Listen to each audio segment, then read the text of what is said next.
The entryway into the 5G world has been quickly trickling down the affordability ladder.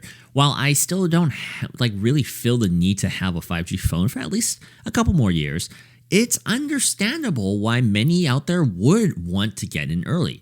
This is why OnePlus has re-entered the lower end market in order to pursue those consumers with the OnePlus N10 5G. If you're looking at the N10, it's most likely due to one of two reasons: name brand association with budget offerings, and 5G for $299. In fact, I'd actually applaud you for narrowing in your search to come across this review. The OnePlus N10, in my opinion, wasn't going to be a top seller, but apparently news reports are coming out that it is.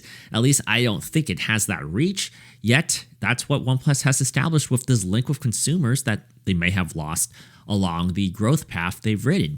And it's interesting to see that they've come back out on top here. So what do we exactly get here in the N10? Well, we get the same exact clean Android experience from OnePlus's signature Oxygen 10.5 OS. It's laid over Android 10, so it's not the current version of the OS out of the box, but I personally don't find too drastic of an experience change between Android 10 and Android 11. What this provides for is its users a relatively unscathed user experience across the board. With a lower tier Snapdragon 695G processor chip alongside 6GB of RAM as the brains to this operation, it of course isn't the fastest device out there. I was pleasantly surprised, however, at the performance here. I've spent the majority of the last 6 months with an iPhone 12 mini or an Xperia 5 Mark II in my pocket, both with essentially the highest end guts available in the consumer technology market, and I can honestly tell you I didn't feel too huge of a drop off using this phone. Don't get me wrong, it's certainly noticeable, but I could absolutely live with the extra few seconds of load time and the occasional stutter for a $300+ discount. I am able to play mobile games I'm currently playing, and I'm enjoying it app to app, flipping through speeds with web browsing, and it's feasibly fast with my tempered expectations. This is all I really asked for in a smartphone. Performance holds up fine for everyday use, and so does battery life. I averaged around 12 to 15 hours off a charge with about 6 hours of screen on time. Those are excellent stats out of a 4,300 milliamp hour battery due to my unique usage. So I actually think the battery life is terrific. The phone is made of glossy plastic all around and suffers from fingerprints and a slippery grip. Those are plastic phone staples, and we as users have to endure that here as well. It is, however, mitigated to an extent with a case.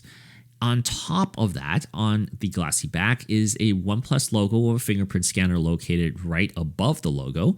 It's fine. I can tell that it's not the most accurate sensor on the market from just using it for 10 minutes, unlocking the phone over and over and checking on my finance apps. But missed attempts withstanding, it still manages to get the job done at a low price point, so I'm good with it. The viewing experience is also quite well done for the most part. OnePlus supplied the phone with a 6.49-inch 1080 by 2400p IPS display using a 90Hz refresh rate.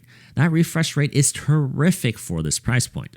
The display is bright and pretty sharp with its 406 ppi. For a majority of viewers out there, I'd be willing to bet they enjoy using this.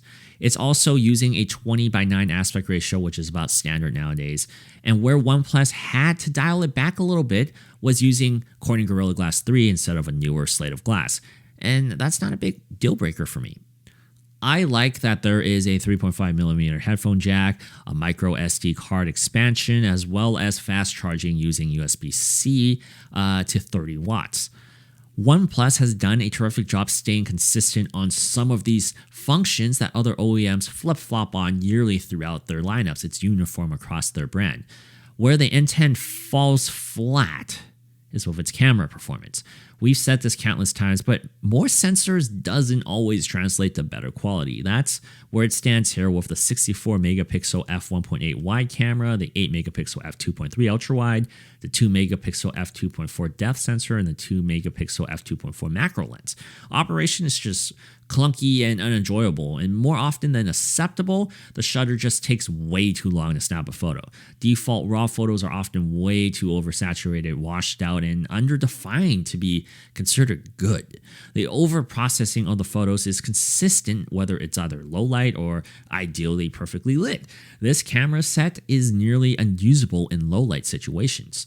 This also brings me to my main point about this particular phone. It's not a bad phone at all. In fact, I rather enjoy using this phone. The N10 is plenty capable of keeping users from clawing their hair out in frustration that we used to get using phones at this price point.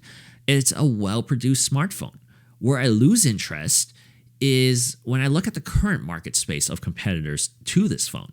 Yes, it hits exactly at $300, but for $50 more, you can pick up a Pixel 4a, which is a non-5G model. There's no debate that the 4a is a superior phone with better build quality and a better camera performance. You definitely can't go wrong with a stock Android experience either. See, that's how the N10 is defined. Oxygen OS 10.5 is great on here, but it's not as good as a 4a running Android 11 with updates. For $100 more, you can also get an Apple iPhone SE, and while neither the SE nor the 4a have 5G capabilities, they offer way more value at a slightly higher price point. $100 can dwindle that wallet a lot when you add up into the premium segments of the market. Once you exceed $1,000, each $100 can be a huge hurdle for a purchase. When you're penny pinching, however, I do highly recommend saving an extra few months for something with higher ceiling potential. Budget phone buyers need to optimize their money for most value when possible. While the OnePlus N10 is a great budget phone in its own right, I can't in all honesty say it's the best in its price segment. I would recommend and buy the 4a with my own money or the SE over this phone any day for a little bit more. But of course, that's also me discounting the 5G aspect, which I clearly am. And as I stated earlier in the review, I clearly am not on the 5G train in 2021. We've been using 5G phones more than the average American at this point, and none of us here really feel the benefits of what the current definition of 5G network entails. Hence the reason why the N10 fails to entice me over its competition, which offers other things I find more important. So the other day I went to the market and I saw a bunch of people with their iPhones just checking their grocery lists. And I told them, hey, you should subscribe.